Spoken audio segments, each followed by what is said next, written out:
নলবাৰীত আৰক্ষী বিষয়াৰ পত্নীৰ চেইন কাহিনীলে চিলনী চুৰে ৰাজপথৰ পৰা পুনৰ মহিলাৰ ডিঙিৰ চেইন কাহিনীলে চুৰে নলবাৰীত চিলনী চুৰৰ সন্ত্ৰাস অব্যাহত নলবাৰীত আকৌ আৰম্ভ হৈছে চিলনী চুৰৰ সন্ত্ৰাস দীৰ্ঘ বছৰে চিলনী চুৰে সন্ত্ৰাস চলাই অহাৰ পিছত মহিলা যুৱতী তথা ছাত্ৰীসকলে ৰাজপথত চলাচল কৰাটো দুৰু হৈ পৰিছিল চিলনী চুৰৰ সন্ত্ৰাসৰ বাবে নিজৰ সোণৰ অলংকাৰ পিন্ধা বাদ দিবলগীয়া হৈছিল মহিলা আৰু যুৱতীয়ে নলবাৰীত এতিয়া যেন সাধাৰণ লোকৰ নিৰাপত্তাই নোহোৱা হৈ পৰিছে আৰক্ষীৰ নিলিপ্ততাৰ বাবে ভয় আৰু আতংকত ত্ৰস্তমান চহৰ আৰু ইয়াৰ উপকণ্ঠ অঞ্চলৰ মহিলাসকল এবাৰ চিলনী চুৰৰ টাৰ্গেট হৈ পৰিল আৰক্ষী বিষয়াৰ পত্নী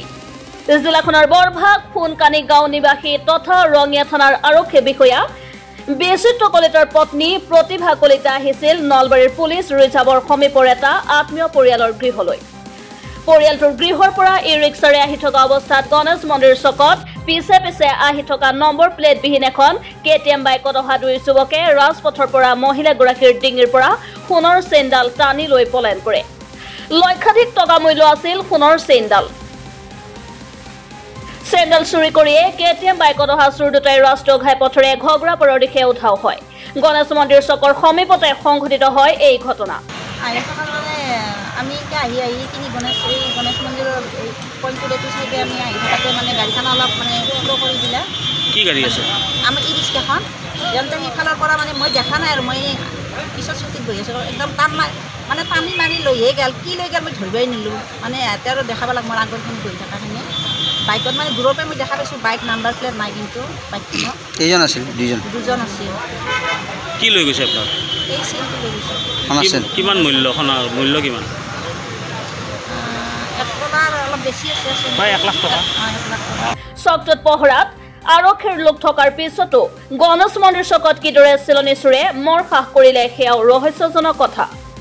মহিলাগৰাকীয়ে ইতিমধ্যে নলবাৰী সদৰ থানাত এজাহাৰ দাখিল কৰিছে উল্লেখ্য যে নলবাৰীত ধাৰাবাহিকভাৱে চিলনী চুৰে সন্ত্ৰাস চলাই অহাৰ পিছত যোৱা কিছুদিন ধৰি চিলনী চুৰৰ সন্ত্ৰাস কমিছিল যদিও আজি পুনৰ আৰক্ষী বিষয়াৰ পত্নীকে লুটি লাঞ্ছনা কৰি পেলালে কি ঘটনাটো কি আমি আমাৰ গাঁওখন গাড়ীৰ পৰা আমি আহি আমাৰ ৰিজাৰ্ভৰ ওচৰত মানে বেক চাইডৰ পৰা আমি তাত জাচা দিব আহিছোঁ জাচা দি আমি ৰিটাৰ্ণ হ'ব আহি কিনে আমি মানে গণেশ মন্দিৰত মন্দিৰত আমি ক্ৰচিং হোৱাৰ কাৰণে অলপ শ্ল' কৰিলোঁ মই এনেকৈ পিছত মানে মাইকী হাল্লা কৰি দিলে হাল্লা কৰাত মই পিছতে চাওঁ দি দুজন ল'ৰাই তাৰমানে এখন বাইকত আহি কিনে গলত থাপ মাৰি লৈ যোৱা আহি দেখা পালোঁ পিছত মই গম পালোঁ যে চেইনডাল লৈ গ'ল মই তাৰপৰা লগে লগে মানে পুলিচ এটাক ইনফৰ্মেশ্যন দি দিলোঁ যে আপোনালোকে কি চাই আছে চেইন একডাল কাঢ়ি লৈ গুচি গ'ল আপোনালোকে লগ ফ'ল' কৰক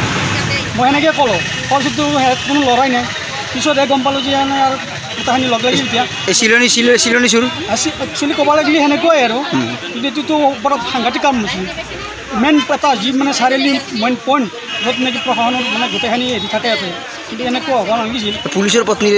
চেঞ্চুৰী আমাৰ যিটো মানে বোৱাৰীৰ পৰা লৈ গ'ল চেইনডালটো দাদাই মানে পুলিচক